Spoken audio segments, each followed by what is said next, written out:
niveli i parë, bazik, esencial, i ndërtimit të fuqishëm, thotë është i ndërtuar apo përfshin dy çështje kryesore. E para është njohja e Allahut. Çka në kupton njohja e Allahut? Dhe e dyta, domthonjë që është pjesë e kësaj baze, është domethënë që pasimi të jetë ekskluzivisht i rezervuar vetëm për pejgamberin. Do në kuptim të pasimit. Çka nuk kupton këtë pasimi?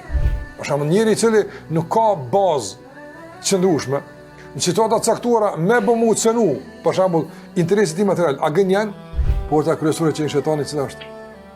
Dhe ai që e flet, ai përmbush standardet e të folit mirë, ti e din, mate. A është në shpërputhje me përmendjen e Allahut Azza wa Jall, në çdo mëkat, në çdo shkelje. Çfarë do koftë, është një mundësi, shtesë armikut me të godit. Mëkate vogla i godet, ndoshta se qel komplet vrimën, ama ndoshta një tjegull e dëmton. E mëkatet e vogla ku shpeshtohen, fuqia e goditës shtohet apo kot.